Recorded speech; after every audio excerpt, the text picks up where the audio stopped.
Eh hindi na ngayon eh. Parang naiba. Wala na sa oras yung ulan, wala na sa oras yung tag-init.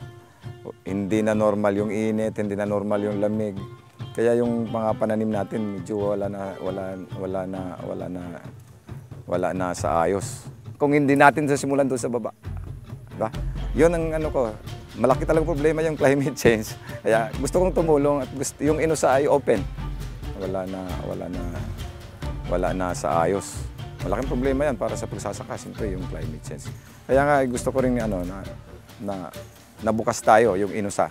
Bukas tayo sa mga programa para protektahan yung ating kalikasan. Siguro, kung ako yung tatanungin, gusto ko muna magsimula doon sa tao mismo, bigyan ng impormasyon yung tao. Daming tao, hindi nga alam kung anong ibig sabihin ng climate change eh. Habang nag-aabakahan tayo, open tayo na isabay natin yung kaya nga nang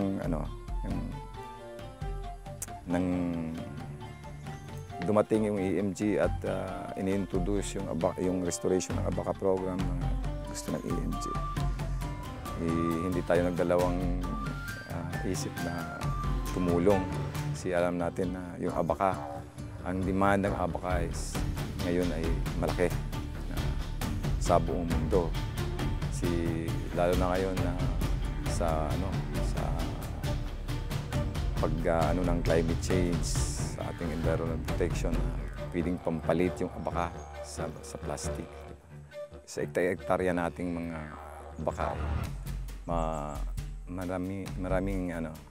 maraming carbon dioxide yung ma-absorb niya. At saka yung Abaca natin ay kailangan ng shade ng mga punong kahoy. So makakapagtanim tayo ng mga puno. Maliban sa Abaca ay magtatanim din tayo ng mga puno para magsilbing lilim sa kanila. Kasi mas magandang tubo ng Abaca sa lilim pag malamig. So hindi lang tayo nagkakaroon ng hindi lang nakakatulong sa pangkabuhayan ng mga magsasaka, nakakatulong pa tayo sa ating kalikasan. At para makatulong naman tayo sa pagprotekta sa ating environment. Yun ang tingin ko sa Abaca. Ito talaga yung maghahango sa tao sa may hirap na magsasaka mula sa kahirapan. Ito yung nakikita ko. Ilang taon na kasing nagsasaka ng palay.